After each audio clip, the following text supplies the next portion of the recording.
There was actually an investigation into Meta's leaked internal guidelines for AI chatbots. 200 pages of their internal guidelines on chatbots. They have a do's and don'ts list of things that they will allow the chatbot to do versus not allow the chatbot to do. And some of them I would say are eyebrow raising. The researchers at the UK AI Security Institute have showed that filtering out high-risk data during training, which they're calling deep ignorance, produces models that are safer while losing very little general capabilities. Gregory Hinton, who's like the godfather of AI, mentioned that we should try and build into a so-called like maternal or motherly instinct into AI. The state of Illinois just recently published a new law banning AI in mental health therapy. And the interesting part is that it's specifically banning responsible practitioners from using AI.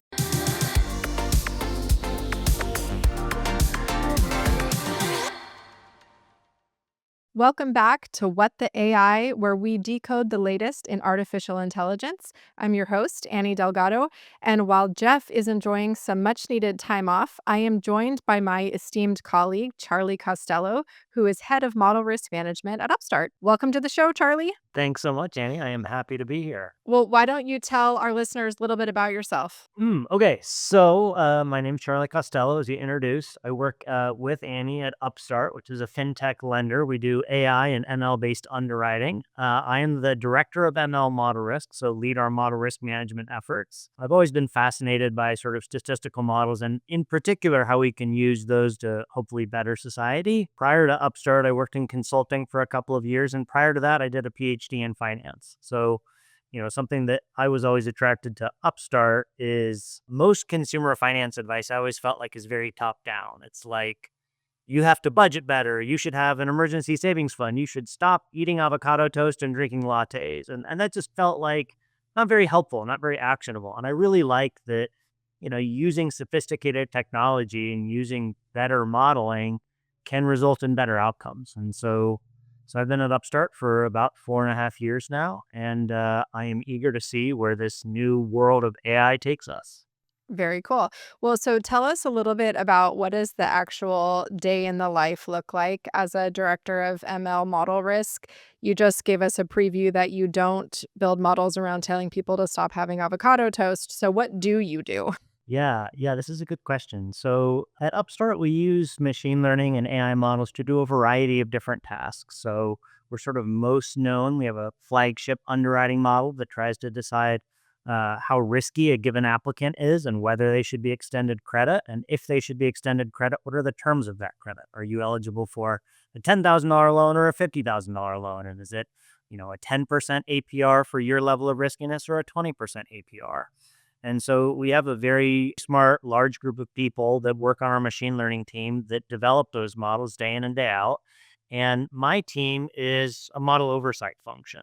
So we work on understanding those models, documenting them, deciding on the right monitoring techniques, making sure that when we describe them to Upstart's lending partners or regulators, that we can convince people that they're safe. So I think that machine learning and AI often gets sort of a bad reputation that the models are black boxes.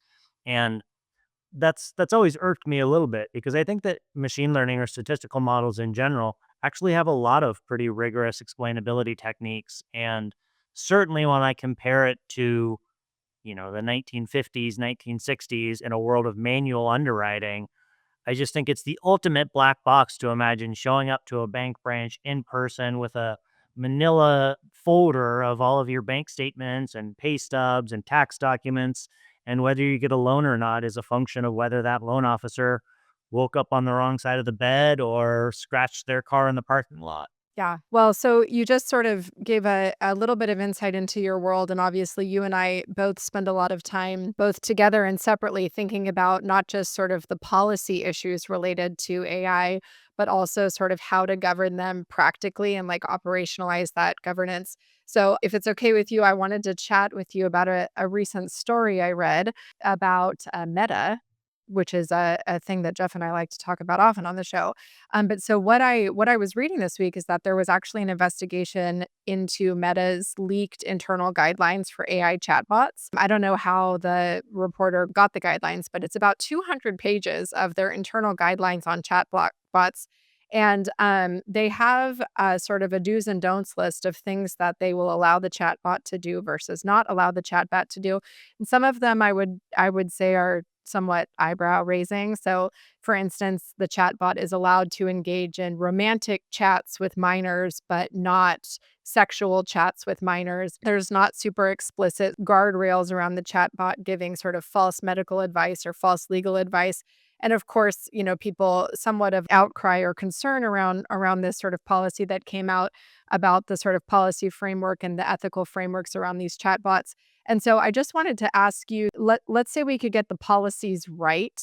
What does the actual like tech implementation of such oversight look like, and how might companies think about that? Yeah, I mean, I think this is a really big question, and it was a little bit of a scary article to read. I think it gets at the scope of supervising AI. I think that one of the things that stood out to me, like you, was just the size of this policy. So they have these content risk standards, and this one document is 200 pages long. And I think you and I have both written our fair share of policy documents in our day. I've written a variety of model oversight policies at Upstart myself, and a 200-page policy is dauntingly long, to be honest. That's a policy. I don't think That I don't that's think one I've heck of a ever written one policy. that long. Yeah. But, I mean, on the other hand, though, it's almost comical to me how much that pales in comparison to the sheer volume of queries or prompts that are being submitted to AI models on a daily basis. So, there was a separate article I saw on CNBC from a couple months ago, back in May,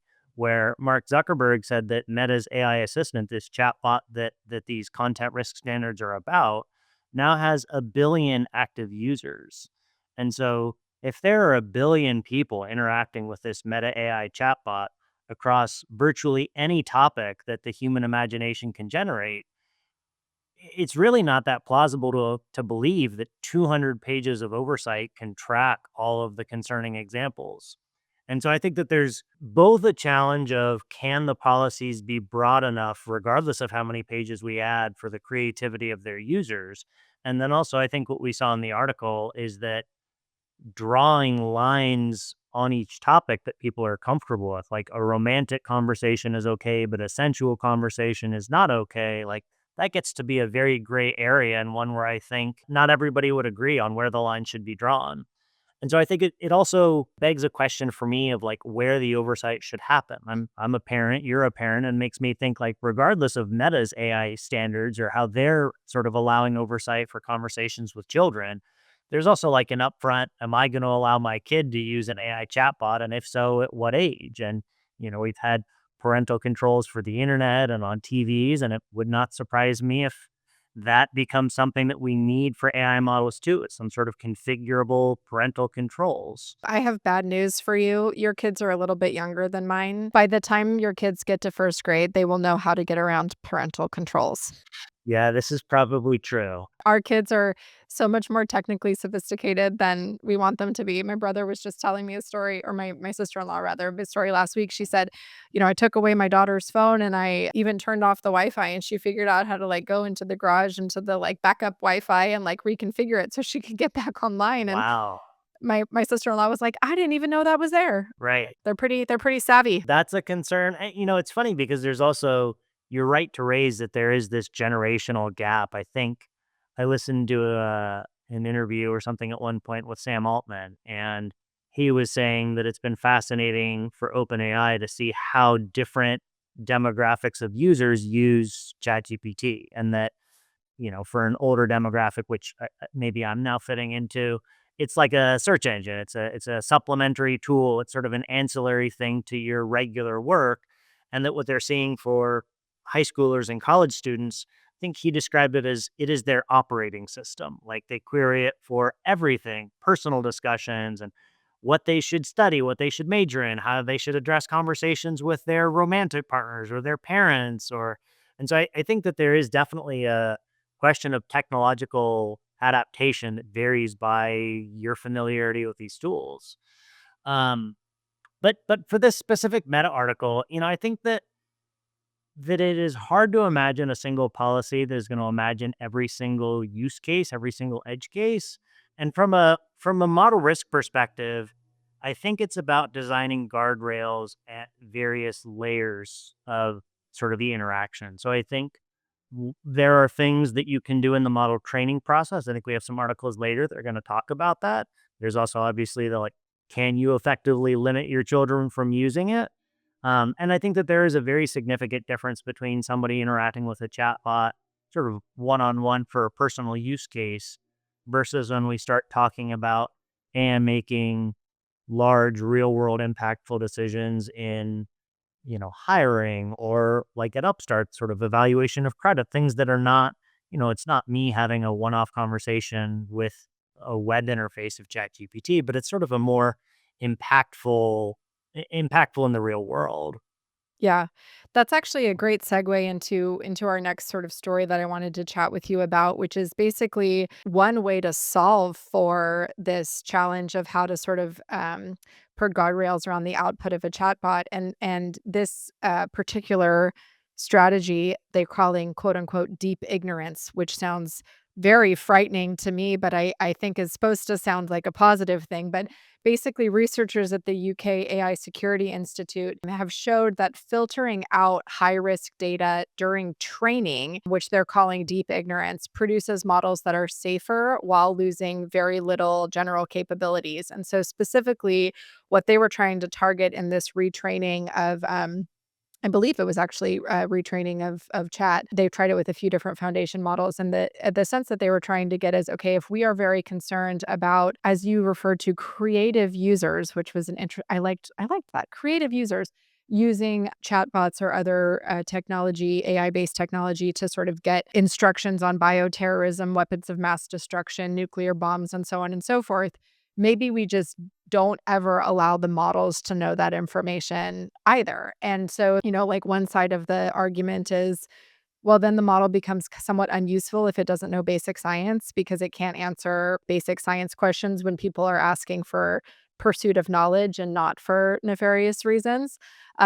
These people who, when they did the retraining, this study, when they did the retraining of the model, found that it could still answer. They made it deeply ignorant on these topics, but it could still answer like high school based biology questions, but not college level biology questions.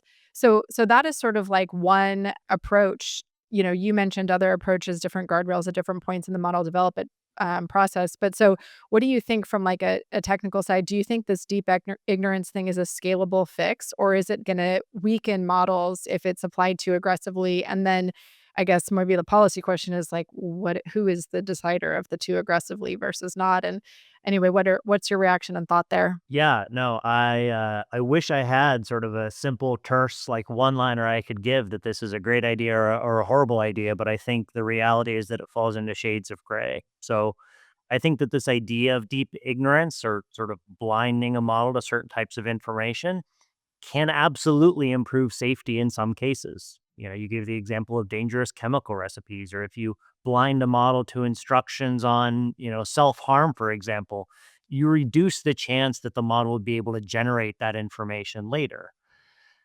On the other hand, as sort of a long-term scalable solution, it does have limitations, right? So large language models build from patterns of vast amounts of data. And so if you remove too much, then you risk weakening sort of the overall ability of the model to reason or provide accurate context in legitimate scenarios.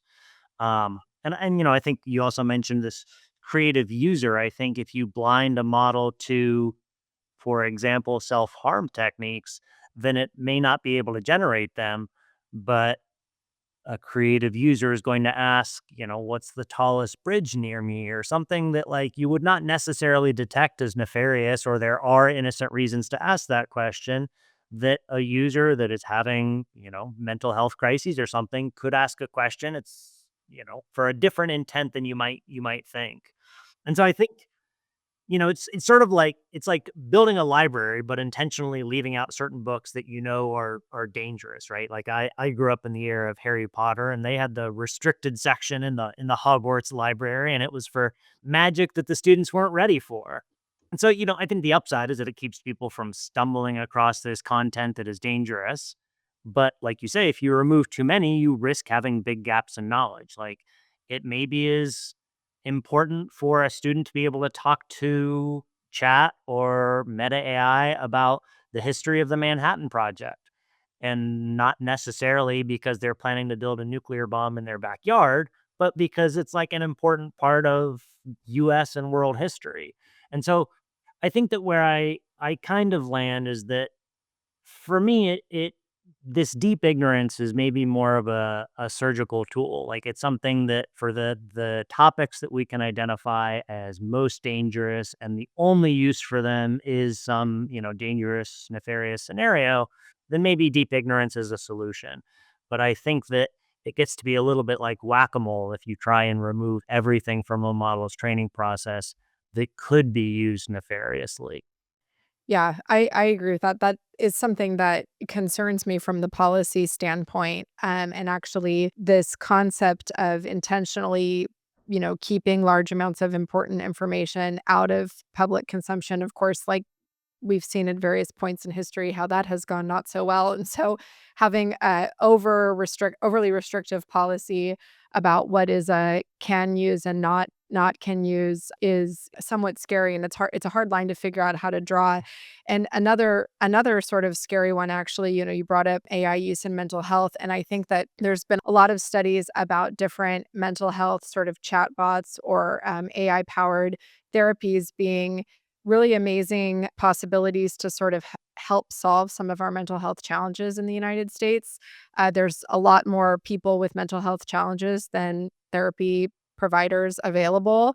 They're costly. It's hard to get an appointment. It's hard to find a match, et cetera. And so I think that there's this big promise that AI might be able to help with some of those things. Illinois, actually, the state of Illinois just recently published a new law banning AI in mental health therapy, which again was a little bit eyebrow raising for me. Specifically, I guess they're the third US state to ban AI chatbots from being used in therapy or as therapy substitutes. And their concern is around sort of AI facilitating what they're calling AI psychosis, or patients sort of overly relying on the AI, getting misled by the AI. And the interesting part is that it's specifically banning responsible practitioners from using AI. So there's no ban on patients using AI. Patients can still use all of these tools, but they don't want actual therapists using these tools. And oh man, it just really surprised me and I really didn't like it. I feel like it's jumping the gun to solve for a risk without really understanding the sort of possible benefits that could be available by giving really smart, talented therapists access to the best tools to do research. So I don't know, how does this one land with you? Yeah, I mean, I'm tempted actually to flip this back on you. I think it touches on the last article we discussed, and also this is like who gets to set the rules. I think is it as you point out, this is not a ban on using AI for therapy use cases everywhere in the state of Illinois. Because if I lived in Illinois, I could still open up ChatGPT and I could still have a conversation and I could ask it about my mental health challenges, and this law does nothing for that. It sort of is only a supervising mechanism for therapists and their use of AI. And so I wonder what your stance is. For example, in that last article, do you think that we should have regulators or state lawmakers imposing tools like deep ignorance or banning AI in certain use cases?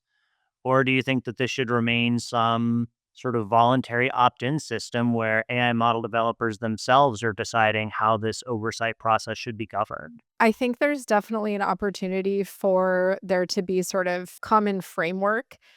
I would really be nervous about the framework being overly prescriptive too fast, because the technology will move faster than the framework can move. So, and that is sort of the exact reason why I maybe wasn't thrilled about this Illinois thing, was like, this seems like putting a law in place, which will probably be in place for a long time, to solve for a risk today that might be a wildly different type of risk in a month, right? These things are moving so fast. And also, the other piece of it is not just that the risk itself will change what the risk is or the magnitude of the risk, but also the just sort of understanding of the trade-off between how much positive are you trading off for negative? So, one of the things that this law is actually aiming to do, I was reading, was that the studies on these different therapy bots have shown that there's certain types of illnesses or diagnoses that the chat bot might have had more quote unquote stigma around relative to other diagnoses. So, the specific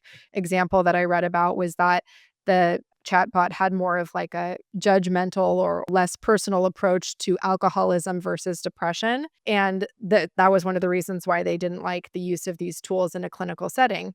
Okay, fair enough. But I'm thinking the average human, whether you're the best therapist in the world, I'm sure there's a lot of biases there too. And so, how much are the laws actually keeping up with the yes, is this might be a risk, but we can never manage risk all the way down to zero. And so, the better question is if whether this tool is better than the status quo. Because for a lot of these people, the status quo is either nothing or maybe a therapist that they don't vibe with or have a challenge with, so on and so forth. So I think it's like the policies are needed. They should be very like principle driven of what are the sort of principles that we want to apply and not overly prescriptive around certain issues like do this, do that. Here's the naughty list, here's the nice list. It should be really about guiding principles. And that's where I would love to see a common set of standards or frameworks come out, whether it's from a, policy framework or some other mind melding of all the different foundation models. Yeah, yeah, I think that that's a good point, and something you mentioned was this sort of concept of like AI psychosis, and it's interesting. OpenAI released ChatGPT 5 last week, and there was a fairly large outcry in some circles that users were really upset that when they launched GPT 5, they removed some of the prior legacy models, ChatGPT 4 and things like that. And part of the reason that people were so upset is because they had developed these sort of deep relationships. They had large sort of context and memory and had regular discussions with like a friend. This was like you removed a confidant, a person that they trusted, even though it was not a real person. It was an AI chatbot.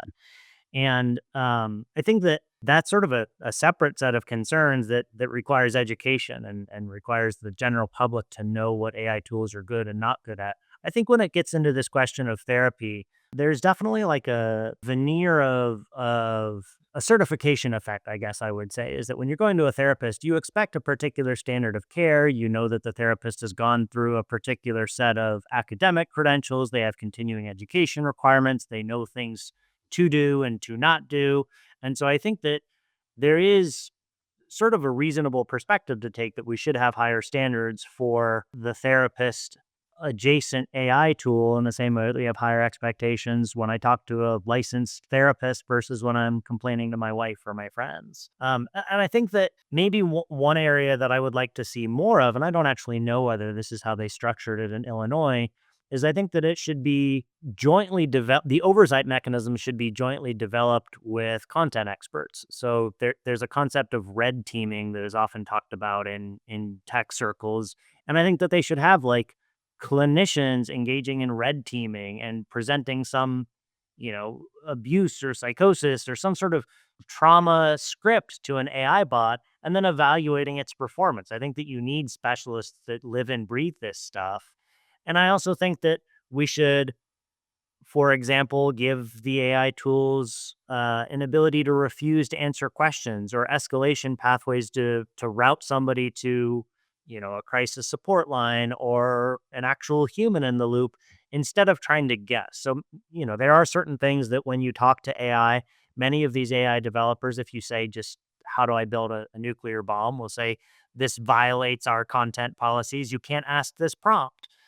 But I also wonder if it should just be uncertainty based refusal. So if the model is uncertain what the right response is, how to address somebody that's suffering psychosis or considering self harm or feeling postpartum depression, that they should be able to route to a human based not just off of sort of a good or bad answer, but an answer that has wide variation. There's just a lot of uncertainty whether we're truly helping the patient or not. Yeah. The other thing that is like a different angle on this therapy question is like if the patients still have access to these tools and they use them and nothing is stopping that, but the therapist who is actually the expert and the person sort of like medically in charge of helping influence the outcome for the person is the therapist put at a disadvantage Hmm. not knowing or having visibility into sort of the tools that their patient might be using and what sort of things that they're getting there. And so how is that going to play out of making sure that like the therapists don't get left in a world where they're sort of left behind from the universe of things that the patient might be thinking about or interacting with. And so that's something that I think is another maybe risk with overdoing it on some of these restrictions around AI and mental health. Yeah, I think it's a really interesting question on the advantages and disadvantages, or the relative advantages and disadvantages of a therapist that is a human versus an AI. I think one of the reasons, at least that I've seen speculated, that many people develop such close relationships with their AI chatbots is this concept that the chatbot has no ego. It's not judging them. Like, it may be hard to acknowledge that I have alcohol dependency, or I think I might be suffering from postpartum depression. When you have to sit in somebody's office and face another person across the room, that may be more daunting. You may be concerned that, as you said earlier, like, most humans probably do have some negative reaction or may have some personal experience with an alcoholic that makes them more judgmental if somebody says, I think I have an alcohol problem. Yeah. And the AI, it sounds like in the story you read, might have a little bit of that flavor sort of picked up from its training data, but it might also be a bit more egoless, or at least you don't have to look another person in the eyes. On the other hand, there is this sort of significant downside that the AI is only able to view your text. It's not able to respond to your body language, or, how painful a particular topic is for you to discuss. And so it can't pick up on those, not only just nonverbal, but like non-typed out signals. And there's certainly some research into like multimodal models that would take in not just text, but audio or even video components. And maybe we'll get to a world where that becomes a possibility for AI models to parse your body language and your tone of voice, but I don't think we're fully there yet. And I think that at least to me seems like an area where a human therapist has sort of a clear edge. Yeah. If I could maybe transition us, we had a final story, which was that Gregory Hinton, who's like often lauded as sort of the godfather of AI, he was at a conference in Las Vegas this week and mentioned that we should try and build into a so-called like maternal or motherly instinct into AI, that we're inevitably moving towards a future, whether you call it super intelligence or AGI, that we're moving towards a world where many AI tools will be smarter than us. And what we need to do is we need to build into them a a protective instinct, a desire to care for human beings. And so I'm curious whether you think this is sort of helpful for framing the ethical discussion or the social policy around use of AI, or whether this is maybe more of a pie in the sky metaphor that doesn't actually have a ton of substance behind it. Well, I love it. I mean, speaking of psychotherapy, the godfather of AI wants our chatbots to be more like our mother. I think actually it was a very interesting way that he sort of pitched this and framed it, which was basically saying, okay, the AI will be smarter than us at some point. And so any sort of thought that we are gonna be like the masters of the machines forever is probably somewhere between naive and, I don't know, a pipe dream. Yeah. So his thought is rather than trying to keep telling ourselves that we're gonna be the masters of the machine, why don't we acknowledge that the machines will be smarter than us at some point in the future and start training them now to be more like a parent-child relationship where they feel some sort of accountability and responsibility to protect us, to teach us, to do this type of stuff. So this is an interesting sort of paradigm because on the one side, it's deeply uncomfortable, right? It's deeply uncomfortable to just sort of think like, okay, I should acknowledge that my computer is going to be smarter than me soon, and I need it. I'm going to rely on it as a coach or a teacher or a mentor or a mom, as he suggests. But on the other side, it's actually sort of genius, I think, as well, right? Because all of the people who are worried about machines taking over the world and all this type of stuff and the like Terminator 2 uprising and whatnot, this is sort of his answer for that. So I don't know about the technical feasibility. That's a question for you, but I definitely thought it was an interesting thing to think about. And I spent more time than I should have sort of pondering this question as I was trying to fall asleep last night. Yeah, it is. It is, as you say, a bit of a moral quandary. I think that it's odd for me to think of it from a technical perspective because certainly we don't generally think about how do I design a motherly model or a fatherly model or a non-parent model. I think maybe it ties into this last article a little bit when I was making the point about sort of in cases of uncertainty that maybe the therapy AI bot should escalate to a human. I think that the concept of a motherly or a protective AI is that you should prioritize user care in the face of uncertainty over correctness. So you could certainly have a model try and quantify the uncertainty of its answer. That technology exists already. You could have a model that tries to estimate sort of the risk of being wrong.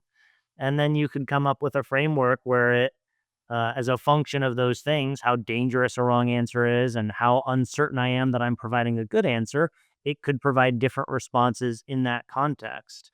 I think that there's also this interesting take that it seems like the popular zeitgeist is that we are going to have AI models that are smarter than us. And I certainly think that when I talk to AI chatbots, sometimes I ask questions and it baffles me the breadth of knowledge that it carries already. So one thought that I have about this is that we seem to have accepted in the popular zeitgeist that AI is going to be smarter than us, that that's a future we are marching towards. And I think there are a variety of benchmark exams that we thought AI would never be able to surpass, and it has knocked them down sequentially. And we continue to design benchmarks that they haven't yet beaten, but it feels like just a matter of time.